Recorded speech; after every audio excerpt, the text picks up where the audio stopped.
Salut, je m'appelle Kelly et je te souhaite la bienvenue sur mon podcast Fille Expat. Ma mission, c'est de t'aider, toi, en quête d'épanouissement, à te préparer à sauter le pas de l'expatriation.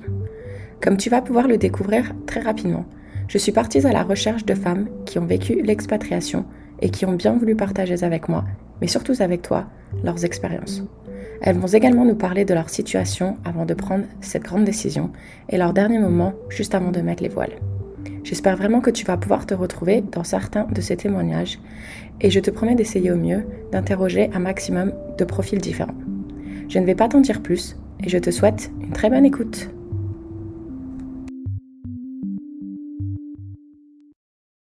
Salut à toi, grand voyageur ou futur grand voyageur. Alors je t'ai demandé récemment sur le compte Insta de Fille Expat si tu souscris à une assurance voyage lorsque tu pars pour une durée supérieure à ce que ta carte bancaire va te couvrir. Et sans réelle surprise, 55% d'entre vous m'ont répondu que non, vous aimiez prendre des risques. Bon alors franchement moi perso je l'ai fait aussi pendant des années donc je te comprends, on se dit pourquoi je vais payer pour des assurances dont je ne vais jamais me servir. Et bien maintenant que j'ai 35 ans et que j'ai rencontré beaucoup de voyageurs, je peux t'assurer que pour moi maintenant il est impensable de partir sans une assurance. Et juste pour te donner un petit exemple, j'ai moi un ami américain qui partait pendant quelques mois en Europe. Et justement, je lui ai parlé de souscrire à une assurance voyage, il était en mode « de quoi tu me parles ?» Et au final, il a quand même souscrit à une assurance et au final, il s'est retrouvé 2 semaines à l'hôpital. Donc quand il est revenu, je ne sais pas le nombre de fois où il m'a remercié d'avoir eu cette conversation avec lui en fait, parce que du coup, la facture aurait été très élevée. Et comme il me l'a dit, s'il était à l'hôpital, c'est parce que les choses allaient mal et il était bien content de ne pas avoir à paniquer sur combien allait lui coûter la facture. Donc voilà. En gros, Tiff m'a récemment parlé de l'assurance ACS, donc je te mettrai le lien dans la description de cet épisode. Et je t'avoue que j'ai moi-même regardé parce que je pars pendant quelques mois aux États-Unis. Et donc, pour moi, il est hors de question que je parte sans une assurance, surtout dans un pays comme l'Amérique. Donc voilà, je voulais juste te laisser un petit message pour te dire que lorsque tu pars de voyage, renseigne-toi bien, ça doit vraiment faire partie de ta to-do list de checker. Surtout que certains pays maintenant obligent depuis Covid à avoir une assurance voyage. Donc voilà, je vous invite à aller voir ce qu'ils proposent parce que c'est super simple, tout se fait en ligne, vous pouvez faire un devis qui vous engage à rien, qui peut vous donner une idée du coût et qui s'adapte du coup à vos besoins, au pays de destination, etc. C'est super simple, c'est super rapide, donc je vous invite vraiment à y jeter un coup d'œil pendant la préparation de votre voyage. Allez, maintenant je vais laisser place à mon invité.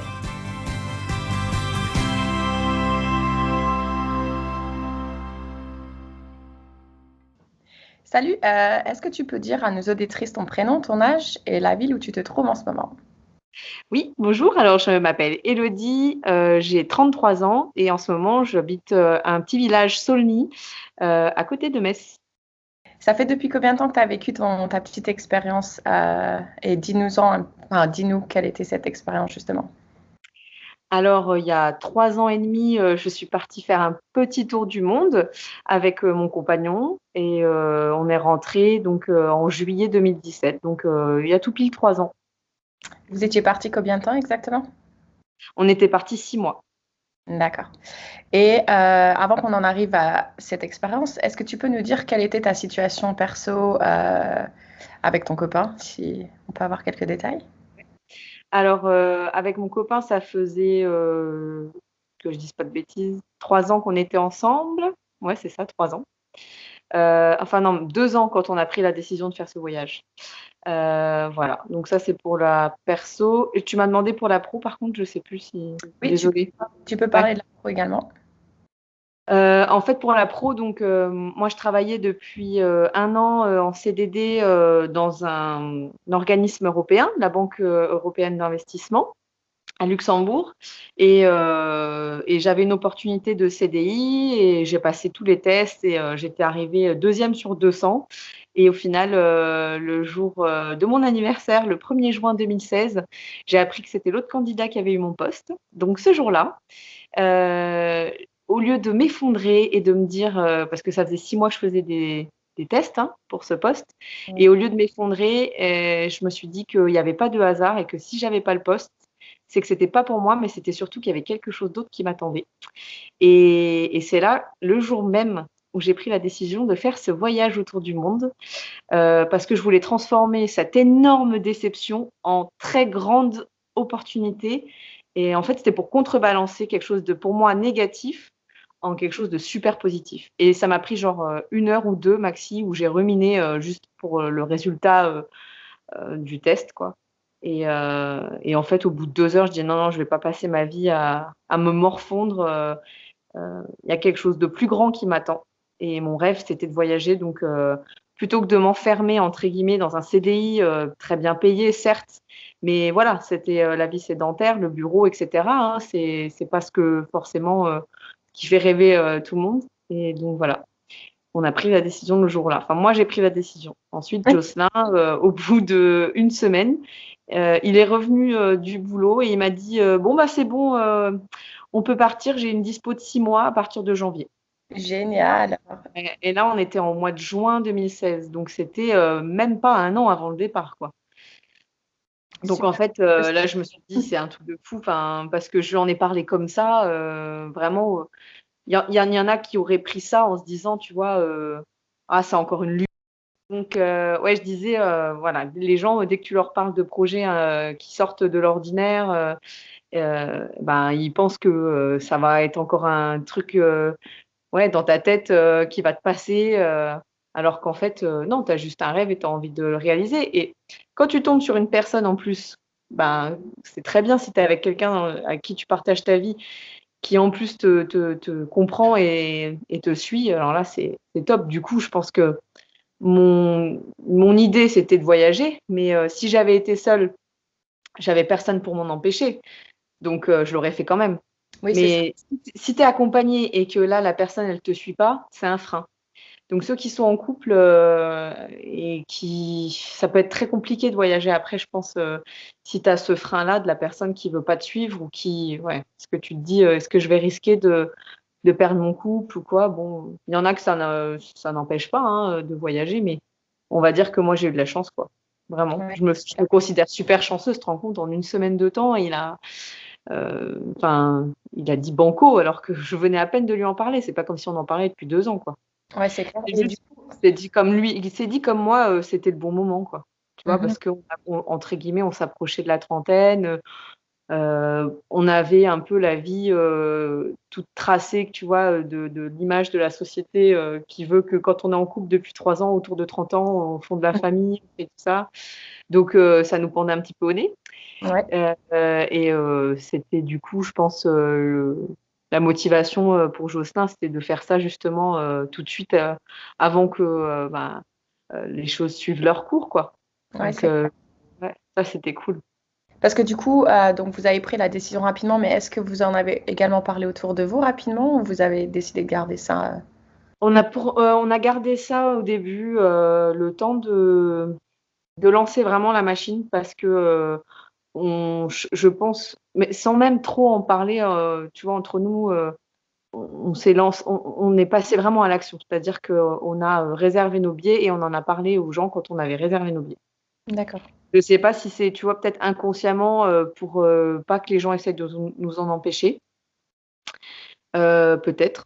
Mais moi, ça aurait rien changé parce que je pense que voilà, on avait décidé de le faire, on s'était donné les moyens tous les deux de le faire. Je parle financièrement. Ouais, justement, ça pourrait aussi. C'était le bon moment, ouais. Ouais, justement, j'allais te poser la question financièrement parce que vous avez pris vous aviez de l'argent de côté ou? Alors, Jocelyn, il avait un peu d'argent de côté. En fait, à la base, ça faisait quelques mois qu'on cherchait une maison. Donc, on avait tous les deux un petit pécule de côté pour faire un apport personnel pour l'achat d'une maison. Et puis, pareil, on a eu des grosses déceptions parce qu'on a fait des propositions pour des maisons qui nous sont passées sous le nez. Et c'était tout ça dans la même période, tu vois. Donc, ça faisait beaucoup de signaux négatifs, tu vois, à prendre en compte en se disant on veut pas de nous aussi de façon définitive pour l'instant, quoi. Il y a quelque chose encore à vivre.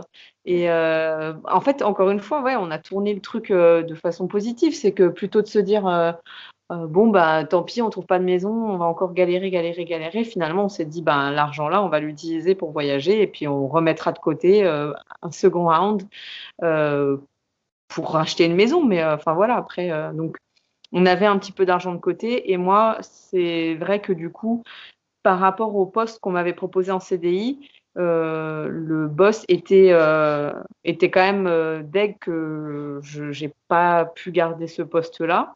Donc, il m'a trouvé un autre job pendant 6 mois où j'ai été super bien payée. En fait, je pense que c'était un peu pour se dédouaner, enfin, je sais pas, ou je sais pas. En tout cas, c'était très sympa. Ouais. Donc, j'ai pu mettre vachement, vachement de sous de côté pour le voyage et puis pour le retour, un petit peu prévoir une petite poire pour la soif au niveau du retour parce que le temps que je retrouve un job, que je m'inscrive au chômage et tout, parce que bien sûr, je me suis pas inscrite du tout au chômage avant de partir en voyage, hein. Je suis partie avec mes économies et puis je m'étais dit, je m'inscrirai au chômage en rentrant, quoi. Ouais, c'est bien Euh, ça. ouais, T'avais vraiment mais bien j'avais fait bien. le truc. Ouais, bah en fait, oui et non. Parce qu'il y a des choses à savoir avec le chômage et pour ceux qui sont dans cette situation, il faut se renseigner un petit peu avant. C'est que moi, comme je travaillais pas en France pendant les 1 an qui précédait mon départ, en fait, en France, si tu quittes un boulot ou si tu ne bosses pas en France, tu as, je crois, 1 an, comment dire, t'as 1 an pour t'inscrire au chômage. Et moi, je me suis inscrite au bout donc de 1 an plus 6 mois de voyage, donc 1 an et demi. Enfin, il y a un délire comme ça, je crois. Mhm. Et en fait, il faut se renseigner par rapport à ces droits de chômage, c'est hyper important parce que moi, j'ai failli rien toucher du tout, parce que j'étais trop honnête, en fait. J'ai attendu vraiment la date de mon retour pour m'inscrire au chômage. Or, si je m'étais inscrite 7 jours plus tôt, c'était bon, tu vois. Oh, waouh. Enfin, c'est débile, hein, on n'y pense pas, mais moi, j'avoue que je m'étais pas renseignée avant de partir en voyage. Donc, mon conseil, très important pour les gens qui seraient dans cette situation-là, si vous quittez votre job et que et que vous prétendez à du chômage, renseignez-vous bien avant de partir pour savoir quelle est la date butoir avant de pouvoir vous inscrire. Mais ouais, mais même maintenant, il me semble, là, on est en 2020, j'ai lu des articles où il y a même des assurances, justement, où avant de partir, tu peux Ouais, prendre une assurance chômage. Donc, ouais, ouais, j'ai c'est pas trop de possible. détails là-dessus, mais ouais, peut-être quelque chose à regarder avant de quitter son taf. Et, Ouais, ouais. et du coup, avant de partir, vous étiez en appart, vous aviez des biens immobiliers ou? On avait chacun notre appartement, donc propriétaires tous les deux. Et en fait, donc moi, je l'ai mis en location à long terme, puisque de toute façon, on avait décidé de vivre ensemble, hein, d'habiter ensemble. Donc le mien était en location à long terme déjà. Et celui de Jocelyn, la question se posait de le laisser vide pendant 6 mois. Parce que bon, on s'était dit que c'était quand même chaud de trouver quelqu'un, comme par hasard, de janvier à juillet, qui aurait eu besoin d'un appartement. Mais bon, moi, comme je lui ai dit direct, qui ne tente rien n'a rien. Donc, faut jamais partir du principe que c'est impossible parce qu'on a trouvé quelqu'un, c'était une fonctionnaire qui se faisait muter de Lille jusqu'à Metz et qui avait pile poil besoin d'un appart pendant cette période-là de l'année. Donc, on a pu louer l'appartement pendant 6 mois à une dame qui s'en est très bien occupée. Donc, du coup, ça lui a payé son prêt et puis l'appart n'était pas vide, donc Ah c'est oui, cool, donc quoi. vous aviez tout laissé. Ouais, du coup, on a tout laissé, les meubles et tout ça. On a juste vidé nos fringues et puis les trucs perso, mais après tout le reste, tous les tiroirs étaient pleins, hein. Enfin voilà, on a laissé et ça c'est trop cool parce que quand tu reviens, en fait, tu as plus que les cartons de fringues à rouvrir et voilà. On n'a pas fait de déménagement, pas de choses comme ça. On l'a loué meublé. Et on a trouvé une personne, voilà, qui avait besoin d'un meublé. Il y a des gens, ils sont dans des situations où du jour au lendemain, ils ont pas de thunes pour s'acheter tous des meubles ou des trucs comme ça, ou alors tout simplement ils n'en ont pas besoin parce que c'est des transitoires, quoi, des trucs Ouais, transitoires. génial. Donc moi je dis pas, c'est encore une fois un coup de bol, mais bon, voilà, quand c'est le bon moment, que les étoiles s'alignent, faut l'accepter et prendre comme ça vient, quoi. C'est ça, ouais, parce qu'à l'époque, je sais même pas s'il y avait Airbnb et tout ça. Je pense pas. Non, mais en plus, surtout, ça aurait été super chiant à gérer parce que Ouais. nous, on voulait surtout pas avoir un truc à gérer à distance. On Mhm. voulait être 100% libre dans notre tête, c'était super important. Donc, il fallait que tout soit réglé avant de partir et qu'on parte l'esprit libre, mais à 100%, quoi. Et donc, le fait de trouver quelqu'un, voilà, on a fait l'état des lieux d'entrée ensemble avant notre départ et on a fait l'état des lieux de sortie le lendemain même de notre arrivée, de Wow. notre retour. Alors ça, c'est vraiment. Donc c'était nickel, hein. De toute façon, elle était calée sur nous et puis et voilà. Mais non, non, c'était bien de pouvoir partir l'esprit libre. De toute façon, je pense que ça aussi, c'est un conseil. Enfin voilà, faut rien laisser pendant, heu, que ce soit appartement ou situation professionnelle ou quoi. Il faut que tout soit bien clair et que parce que si vous voulez profiter à fond de votre voyage, ne surtout rien avoir à gérer, parce que déjà à gérer quand on doit le faire sur place, on sait tous que c'est chiant. Mmh. Mais en plus, la gestion des choses comme ça à distance, franchement c'est encore plus chiant et puis ça peut prendre du temps, ça peut vous gâcher des super bons moments, et puis surtout vous n'avez pas l'esprit, à 100 dans votre voyage C'est donc ça, ça voilà, peut générer un stress qui est vraiment inutile, donc ah ouais, voilà, complètement. c'est Ouais, clair. ouais, non, mais de toute façon, c'est sûr que ça demande de l'organisation, mais je pense que si on est un minimum organisé, c'est tout est simple, en fait. Il y a rien d'insurmontable dans les préparatifs d'un voyage, mais il faut un minimum d'organisation et si vous êtes pas quelqu'un d'organisé, faites-vous aider. Voilà, tout simplement, par quelqu'un qui l'est. Ouais, Mais c'est ça clair. va, c'est dans mes gènes, je suis, tu vois, j'ai les listes, tout ça, ça me connaît, Les donc tout était facile. les tableaux Excel.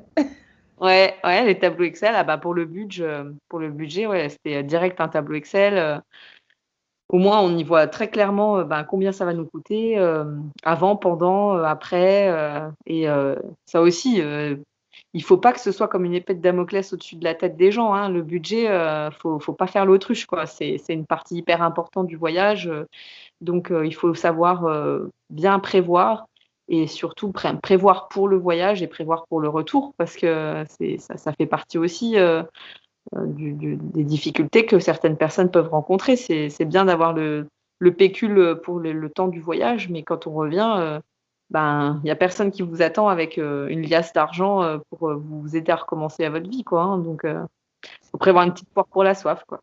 Ouais. Et du coup, avant de partir, quel était ton niveau, d'anglais? Et à ton copain? Bah, moi, je travaillais, pour mon job, en anglais, donc j'avais un bon niveau.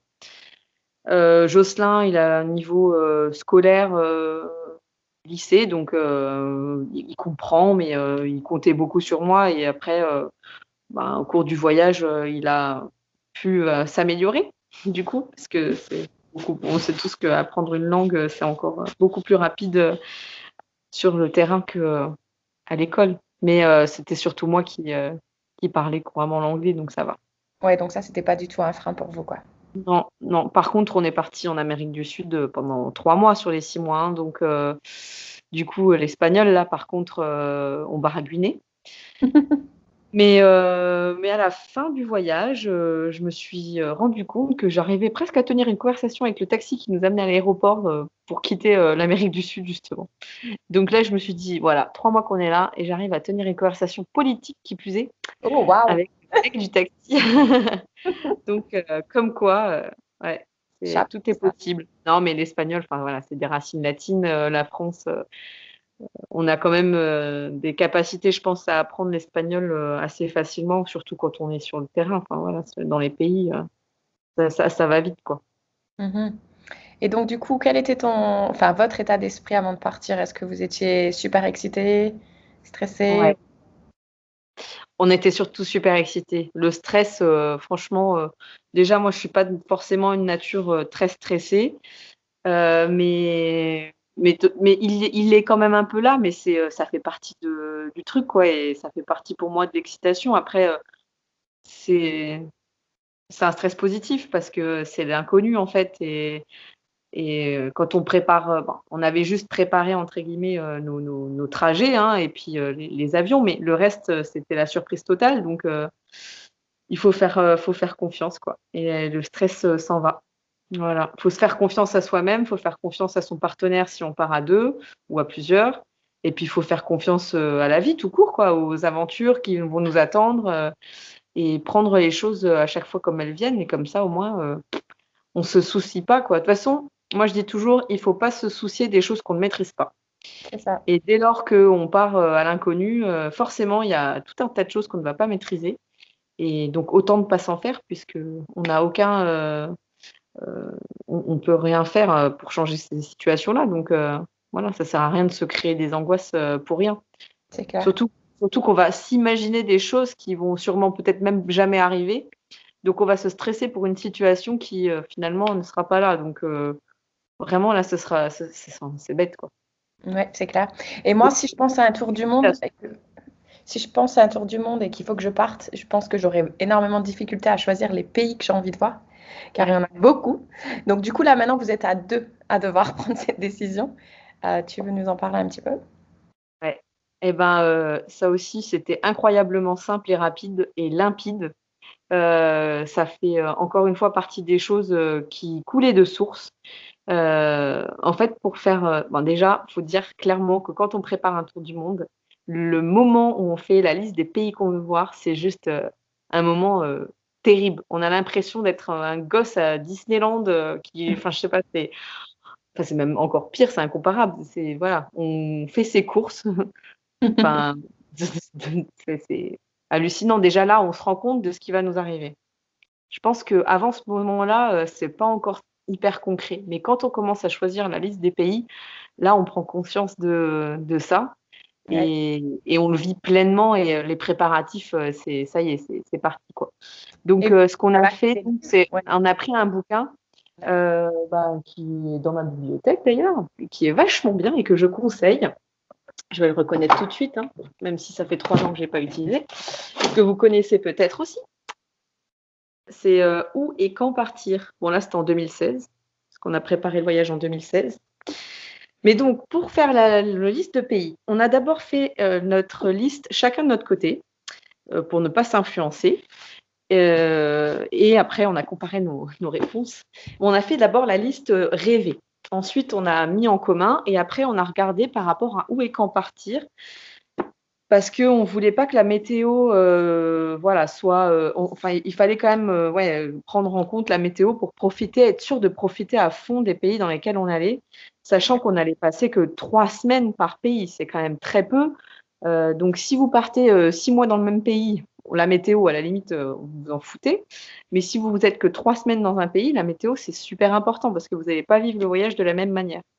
Donc, une fois qu'on avait fait la liste de nos pays de rêve et qu'on l'avait mise en commun, on a fait la liste des pays par rapport au timing qu'on s'était donné. Donc, départ en janvier, retour en juillet. Et puis, il faut une cohérence dans le voyage, sachant que si vous voulez prendre des billets tour du monde, il faut toujours avancer. Il ne faut pas revenir en arrière, sinon ça vous coûte plus cher. Un billet tour du monde, c'est toujours voilà, aller dans le même sens, partir d'un point A et revenir au même point A, en allant toujours dans le même sens. Donc voilà, il y a ça à respecter aussi. Et donc sur le trajet, en fonction de la météo, il y a des pays, on s'est dit, non, là, on n'ira pas. Donc c'est comme ça que nous, il y a quasiment toute l'Asie qui était squeezée parce que la période voulait que ça en arrive en plein dans les moussons. Donc on n'aurait pas eu une météo géniale pour visiter. Enfin, c'est même surtout nous, en fait, on fait énormément de randonnées. Donc il y a à un moment donné, la météo elle est juste hyper importante quand on part dans des endroits très reculés de la civilisation. On ne peut pas se permettre de faire des randos s'il pleut des cordes.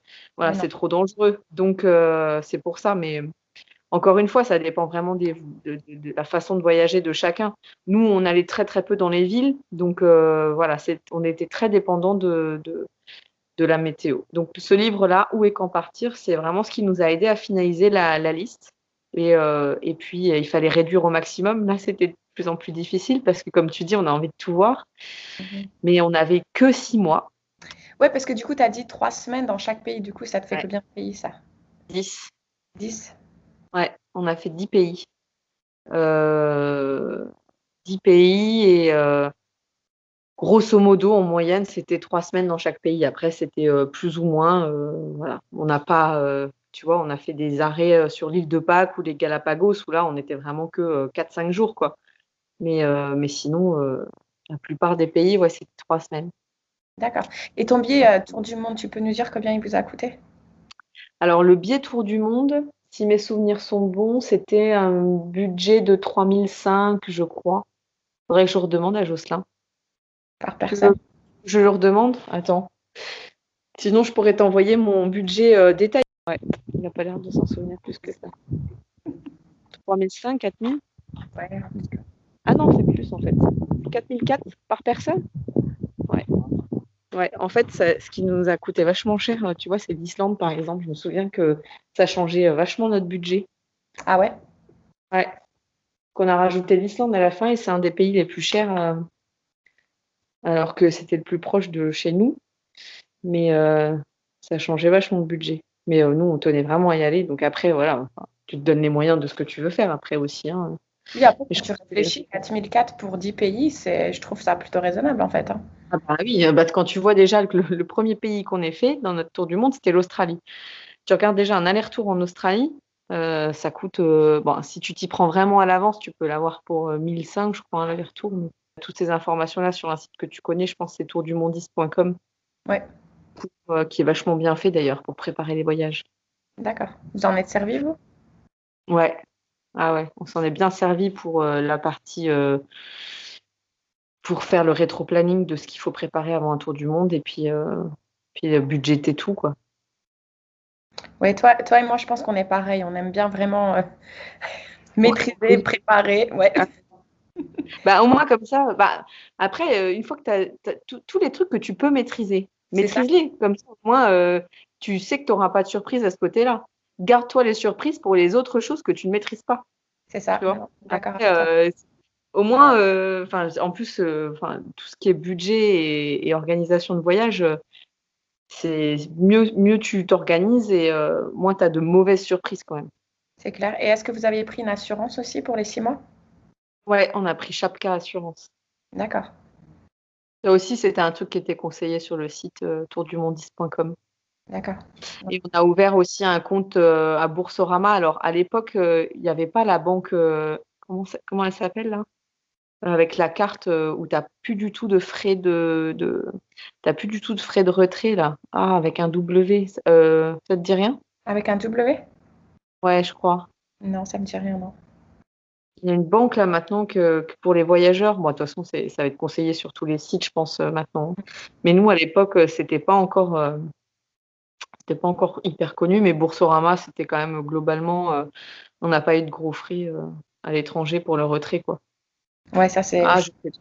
Mmh. Ouais, Mais ça ça c'est. aussi, ça fait des trucs à préparer, hein, Ouais. parce Et que ça te bouge. ouais.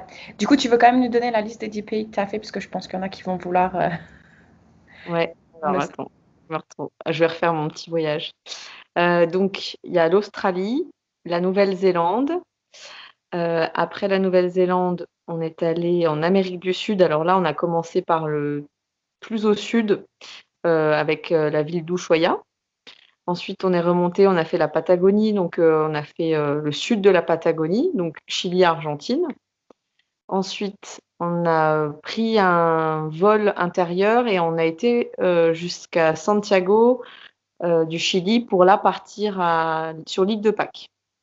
Parce que clairement, bon, ça a été, aussi, de se dire, qu'on n'était pas loin d'un truc, aussi mystérieux que l'île de Pâques, ça nous a donné trop envie d'y aller et donc on l'a fait. Après on est revenu, donc on a été en Bolivie. Ensuite après la Bolivie, le Pérou. Après le Pérou, on a pris un vol pour l'Équateur, mais là on n'a pas été en Équateur, enfin pas en tout cas sur le continent, on est allé aux Galapagos, mais il fallait, décoller de Quito et donc on a fait 1 semaine aux Galapagos ou 2 semaines je crois. Et ensuite, on a continué. Donc là, c'était toute la partie hémisphère sud et ensuite l'hémisphère nord. Ça a commencé avec la côte ouest des États-Unis, puis l'Alaska. Ensuite, on a fait l'ouest canadien et après l'est canadien où on est venu te rendre visite. Oui. Et après, on a terminé avec l'Islande. Génial. Mmh. Donc c'était un peu nos pays, de rêve, par rapport à la météo toujours, hein. On a éliminé d'autres pays, comme, la Mongolie, enfin le Népal, des endroits qui nous font rêver, mais on s'est dit que clairement, c'est des pays qui méritent un voyage à part entière, enfin donc on les fera à un autre moment. Mais en clair, l'Alaska, le Canada, l'Islande, c'était le top des pays qui nous faisaient rêver, pour les grands espaces et les treks et puis, le pas trop de civilisation. Enfin, on n'est pas des insociables, au contraire, hein, mais nous, on cherchait vraiment à sortir de ce quotidien-là. Voilà, on voulait se reconnecter à la nature et, euh, et à la simplicité de marcher et de découvrir des espaces fabuleux et Bah là, qui je restent. pense que vous n'avez pas été déçus. Ah ouais, non, c'est clair. Ouais. Voilà. Ah ouais, comme je te dis, tous les jours, j'ai un flash d'un paysage ou d'un moment de ce tour du monde qui revient. Et ça, pour moi, c'est un vrai cadeau de ce voyage. C'est qu'on le vit à l'instant même, hein, au moment où on voyage, mais on le vit après et pour des années, je pense, parce que là, ça fait 3 ans et tous les jours, il n'y a pas eu une journée en 3 ans où j'ai pas un flash, un souvenir qui revient. Mais ça peut être vraiment un petit rien du tout, quoi, hein. C'est juste une situation, un petit déj dans une auberge de jeunesse ou n'importe quoi, ou alors un grand paysage qui est époustouflant, mais tous les jours, ça revient. Voilà. Et on voyage du coup à travers ça, quoi. Ouais, tu as toujours la même personne avec qui le partager, donc ça, c'est top. Ouais, ouais, ouais. En plus, c'est vrai que ça, c'est bien parce que du coup, je lui dis, au fait, tu vois, aujourd'hui, dans ma tête, là, en ce moment où je te parle, je suis là, quoi, dans ma tête. Donc lui, il s'en souvient aussi. Enfin, après, on a chacun nos propres souvenirs, donc c'est bien aussi, même si on a voyagé ensemble, euh, il y a des détails que lui se souvient, que moi, je me souviens pas, parce que voilà, on est quand même deux individus. Et du coup, on se complète voilà, comme un puzzle après dans nos récits, quand on se raconte le tour du monde qu'on a vécu ensemble. C'est rigolo, quoi. C'est vraiment. Mais c'est un vrai cadeau. Les souvenirs que ça peut laisser, ça, c'est un cadeau inestimable, quoi. C'est plus que toutes les photos qu'on peut prendre. Le fait de juste fermer les yeux et même sans rien demander, avoir un truc qui nous vient à l'esprit comme ça, avec tout ce que ça a de positif, ouais, c'est vraiment génial. Génial. Et pendant que tu faisais tous ces treks et ces voyages, est-ce qu'à une seule fois, vous vous êtes dit, non, mais qu'est-ce qu'on a fait là? Est-ce que vous avez envie de rentrer ou non, Non, du non, tout? pas une seule fois. Non, non. Non, même si, en fait, je dirais que on peut. Je crois qu'il n'y a eu pas un seul jour où on s'est plaint quasiment en 5 mois et demi, je dirais, puisque j'ai eu un moment donné où je me suis plainte. Donc c'était presque à la fin, mais on était arrivé au Canada, donc ouais, c'était au bout de 5 mois de voyage. Je pense que là, la fatigue se faisait ressentir. En fait, ce qui a été dur, c'était l'enchaînement entre l'Alaska et le Canada, avec une seule nuit en auberge de jeunesse, avant de reprendre encore un vol. Là, l'enchaînement de tous ces vols, le manque de sommeil et le fait de ne pas se poser plus d'une seule nuit au même endroit, ça a été un peu difficile, parce que j'avais besoin de souffler à un moment donné. Et là, je peux pas dire que j'ai eu envie de rentrer, pas du tout, mais j'ai eu juste envie de rien faire. En fait, c'est important aussi dans son timing, on va dire, de voyage, hein. Si vous avez prévu de faire comme nous un voyage un peu rapide, parce que 3 semaines dans chaque pays, clairement, c'est rapide, hein, c'est vraiment la course. Déjà, allez à l'essentiel, ne vous dites pas je veux absolument tout voir, parce que Mhm. vous ne verrez pas tout, c'est clair. Nous, c'était vraiment des spots, voilà, des endroits qu'on voulait voir. On s'était dit, je vais aller une fois dans ma vie voir ça. Notre but, c'était pas de checker une case et se dire, voilà, ça c'est fait. Voilà. C'était pas ça, mais vraiment, notre tour du monde à nous, c'était d'en prendre plein les yeux. Donc, dans chaque pays, l'endroit où on va en prendre plein les yeux, on veut aller à cet endroit-là. Et si ça me prendra 3 semaines pour y aller, on n'ira que à l'endroit-là. On fera pas le reste. C'est comme ça que nous, on a conçu notre tour du monde. Et il faut savoir prendre aussi le temps de se reposer. Parce que si on ne prend pas le temps à un moment donné, on peut craquer. Qu'on voyage ou qu'on voyage pas, la fatigue, c'est l'ennemi numéro un, hein. Ouais, et puis les hormones aussi. Quoi. Hein. Et puis les hormones. Et ouais, ouais, aussi, ouais. Mais Ça ouais, joue aussi, c'est clair. plus Mais tu voilà. Alors, quand on voyage tout seul, déjà, ça peut être difficile, hein, aussi. Mais quand on voyage à deux, ça peut être source de conflit. Donc, dire on se prend la tête pour rien parce qu'on est fatigué. Et là, ouais, ça peut donner envie de rentrer ou quoi que ce soit. Mais en fait, il faut éviter d'en arriver là. Donc, pour éviter d'en arriver là, il faut prendre du temps pour se reposer. Et quand il y a un moment donné qui s'enchaîne pas bien et que on manque de sommeil, voilà, c'est ce qui m'est arrivé au Canada et là, bon, bah, j'ai un peu craqué, mais c'était une nuit, enfin voilà, même pas une nuit, c'était le camping de trop, j'avais envie juste d'une vraie douche, d'un vrai lit, j'en avais marre de dormir, dans ma tente, alors que tout le reste du temps, je kiffais quoi. Mais Ouais. là, c'était ouais, non.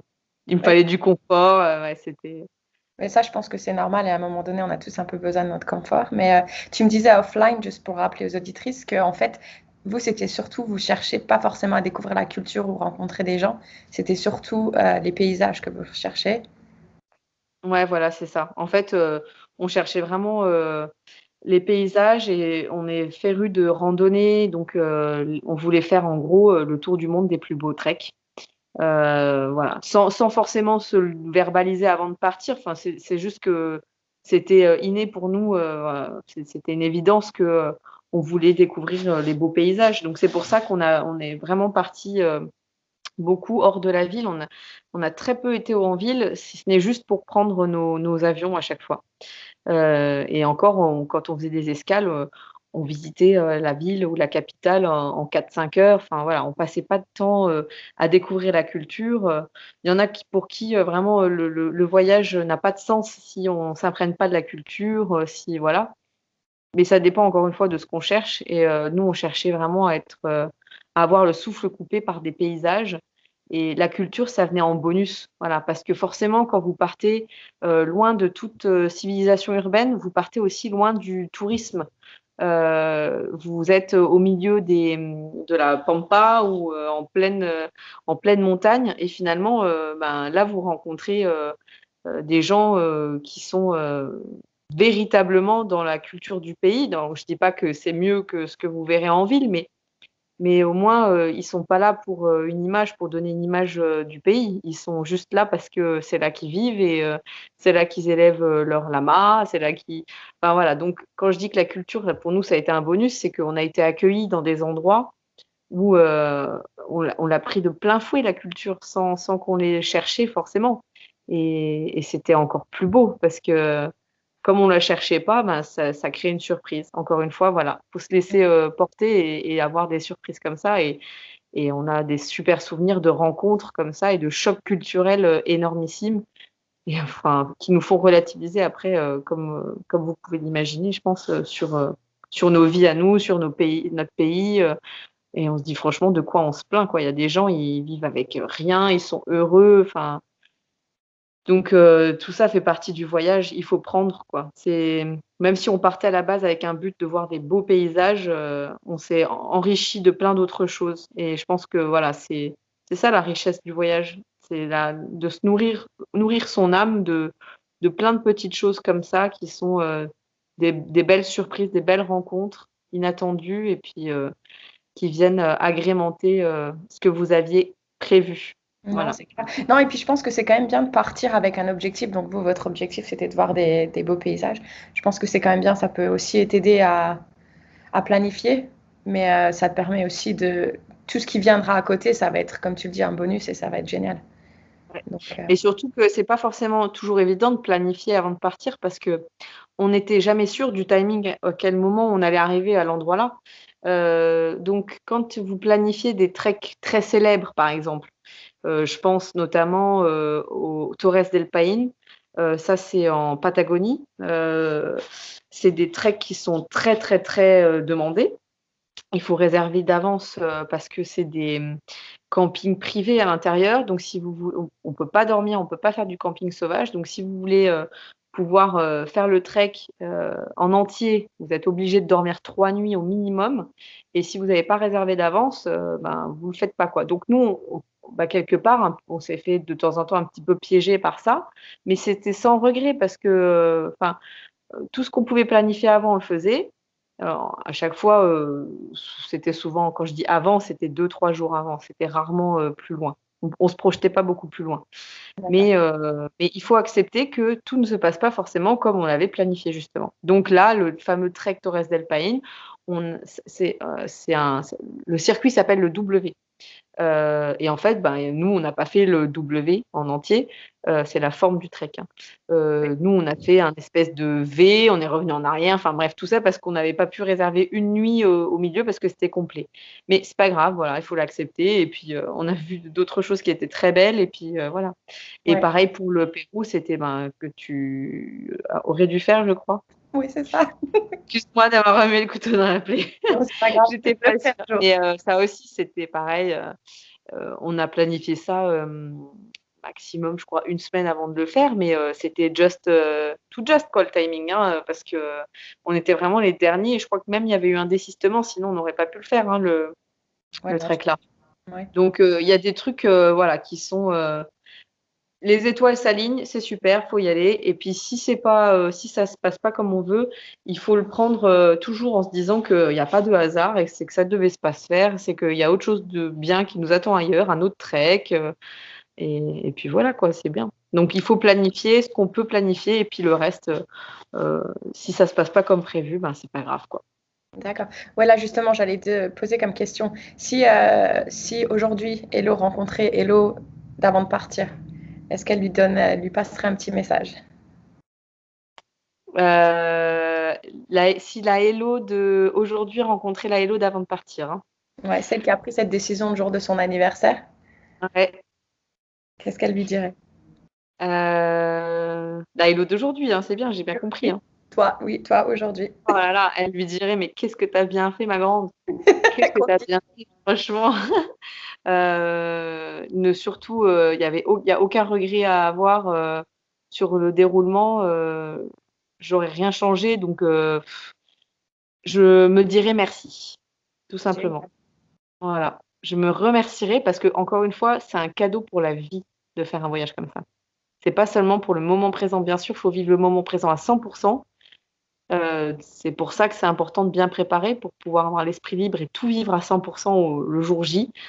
Mais après, faut pas oublier, il y a quelque chose que ça, on peut pas prévoir à l'avance, c'est l'empreinte que ça va laisser pour le restant de votre vie. Et c'est un vrai cadeau de ouf.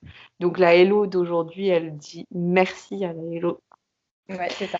Ce CDI, Et t'aurais pas ça apporté. m'émeut, hein, t'es en train de cette question, elle me rend vraiment émue, quoi. Non. C'est tellement beau et c'est tellement grand, quoi. Ah, c'est C'est génial. génial. Ouais. Oh, je veux pas te rendre émotive comme ça. Ah non, mais c'est parce que c'est vrai.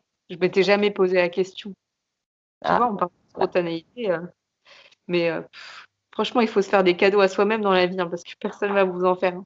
non, mais c'est Enfin, ça. On est trop dans cette routine de vouloir un CDI, d'avoir de l'argent, mais au final, l'argent, il te donnera pas la moitié de ce que tu auras vécu et de ce que tu ressens aujourd'hui. Donc, ouais, c'est dommage ouais, qu'on est dans une société où c'est la priorité de tous. ouais, Et je pense qu'on se pose pas forcément les bonnes questions de qu'est-ce qu'on va avoir de la vie, puisqu'on en a qu'une, quoi. ouais, voilà, c'est clair. Et Ouais. puis, on n'est jamais mieux servi que par soi-même, donc il faut prendre soin de soi, il faut s'écouter, et puis il faut suivre son cœur, Ça. et Là, puis après, voilà, faut accepter aussi si c'est pas le bon moment, si vous êtes dans cette démarche de faire un voyage et qu'il y a quelque chose qui se passe pas comme vous voulez, c'est peut-être juste que c'est pas le bon moment. Ça veut pas dire que ça va pas se faire. Et ça, il faut l'accepter. Ça fait partie aussi de la vie, quoi. ouais, c'est ça. Donc, Ah oui, parce je que là, pense notamment à ceux qui ont préparé un tour du monde pendant le Covid, par exemple.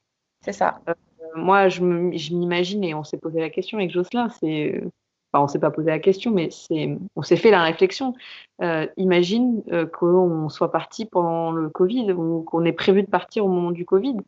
Il y a un tas de gens à qui c'est arrivé. Bon, moi, j'ai continué à regarder sur les réseaux sociaux parce que je suis toujours inscrite dessus, les réseaux de voyageurs, effectivement. C'est une philosophie. Après, ils ont pris les choses comme elles venaient, hein, ils n'ont pas le choix, donc voilà. C'est ça. Mais il y en a qui c'était le rêve d'une vie, et puis il y en a qui l'ont pas très bien vécu, mais c'est tout, vous choisissez pas, hein. Donc s'il y a un facteur qui vous permet pas de faire ce que vous voulez au moment où vous voulez le faire, c'est que c'était pas juste le bon moment, mais c'est pas grave, ça veut pas dire que ça se fera pas. Faut pas abandonner à la première. Ouais, j'ai un de mes cousins, justement, il devait partir le 27 mars pour son tour du monde. Ah ouais. Donc, du coup, c'est pas passé, mais du coup, il s'est installé sur une île espagnole et il est super heureux. Donc, Ouais, tu vois. Non, il a mais fait ça à un autre moment. Voilà, il fera ça à un autre moment et puis voilà, ça se trouve, ce sera même encore mieux que s'il l'avait fait à ce moment-là. Enfin, C'est ça. ouais, il y a toujours plein de belles choses à vivre ici ou ailleurs. Et le voyage, c'est pas forcément toujours bouger, hein. Enfin, je veux dire, à des kilomètres, à des milliers de kilomètres, quoi, hein. On peut aussi voyager d'autres manières, faire des rencontres d'une autre manière, hein.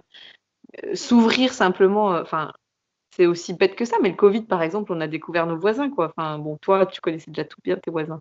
Mais nous, nous, on les a vraiment découverts. On venait d'arriver dans la maison depuis même pas un an.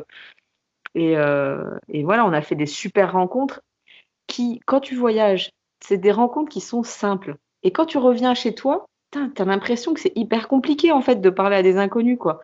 Et il n'y a pas de lien qui se crée. Enfin, c'est trop bizarre. Alors qu'en voyage, mais tu parles à n'importe qui. Enfin, tu es beaucoup plus désinhibé qu'à la Mhm. maison. C'est complètement insensé parce que tu es la même personne.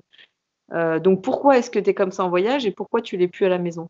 Et finalement, ben, on s'est rendu compte là, grâce au Covid, hein, encore une fois, il y a des choses positives à en tirer.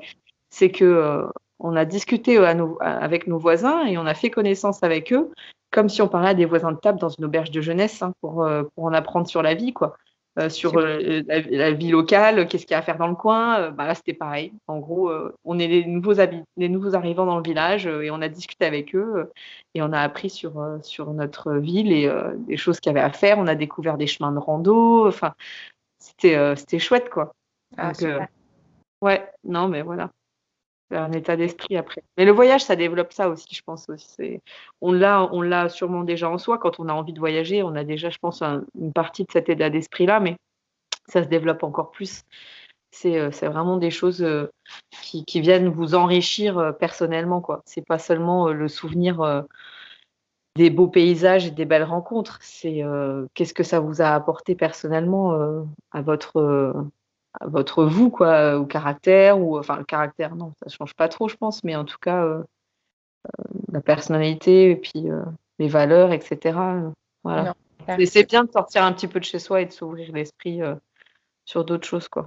Ouais, tout à fait d'accord. Bah là, je pense que tu as dû en motiver plus d'une avec ton expérience, donc c'est super. Et Bah, pour, j'espère. et pour conclure, est-ce que tu voudrais partager avec nous ta citation ou ta chanson préférée? Ah, ma chanson préférée aussi. Donc, Je l'avais pas vue celle-là.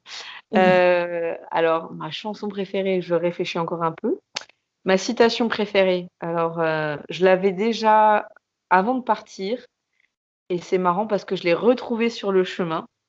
C'est une citation de Mark Twain, qui dit, donc je le fais en traduction française tout de suite, hein: «Ils ne savaient pas que c'était impossible, alors ils l'ont fait». Et je super. trouve ça magnifique et je l'ai retrouvé sur le chemin en Bolivie, au beau milieu du désert, d'Uyuni, du Salar d'Uyuni. Il y a un train, un wagon abandonné et il y a quelqu'un qui a écrit cette citation, qui l'a taguée, en grand sur le wagon Waouh. et c'était à mi-chemin de notre, voyage et c'était une citation que je connaissais déjà d'avant de partir, qui m'avait aussi, donné un peu des ailes, quoi, hein, aussi, comme ouais, qui peuvent être inspirantes et le fait de le retrouver en plein milieu du truc, je me suis dit: «Putain, c'est pas là par hasard, quoi». Tu vois? Il y a pas je suis pas là par hasard à ce moment-là de tomber sur ce train abandonné avec cette citation taguée dessus en français, en plus. Ah, en français en plus. Ouais, Oh, ouais, ouais, waouh. c'était ouf. Ah, je crois que c'était en français. Ouais, ouais, non, c'était en français. Ah, génial. Ah, c'était dingue, quoi. Ouais. Non, bah Et super. la chanson, ah ouais, ah bah si, j'en ai une des chansons, moi. Ah, Parce que j'ai même retrouvé la version comment soft, enfin soft, comment dire, la version plus douce pour notre mariage. C'était notre danse de mariage avec Jocelyn du coup. Et ah à bah, la base, c'est une chanson des Proclaimers. I'm Gonna Be, ça s'appelle 500 Miles. C'est And I would walk 500 ah oui. miles and I would walk 500 more. Na, na, na, na, na. Et en fait, on l'a entendu la première fois au tout début en Australie. On était en train de marcher justement, et il y avait un couple, enfin des deux copines qui marchaient devant nous et qui chantaient cette chanson. Et elle nous l'a mis en tête. Et en fait, c'était notre fil rouge pendant toutes les randos, on l'a chanté pour se motiver. Voilà, parce qu'on marchait ensemble et on en était au je sais plus combienième kilomètre à chaque fois et on se disait, bah, on va en marcher 500 miles de plus ensemble et voilà. Donc c'est Parfait. voilà. Écoute, super conclusion, Elodie. Merci beaucoup. Ah, Et merci, j'ai beaucoup parlé, hein, mais tu me lances sur un sujet qui me. Déjà que je suis bavarde, mais là, en plus, mais là, c'est un sujet qui me fait énormément plaisir de partager. Ça me fait très plaisir de le partager avec toi. Et en plus, tu m'as remis dans mes émotions. Et voilà, je suis super contente. Je m'y attendais pas du tout à être émue en te racontant ça. Et merci. super, merci beaucoup. Et voilà, merci de ton écoute. Si tu as aimé cet épisode et que tu penses que ce podcast mérite d'être visible ou que tu souhaites tout simplement me faire savoir que je devrais continuer ces interviews, je t'invite à me laisser un petit commentaire et pourquoi pas me faire le don de 5 étoiles. Je t'invite aussi à partager ce podcast autour de toi si tu souhaites à ton tour venir en aide à d'autres femmes. À très bientôt j'espère. Cheers!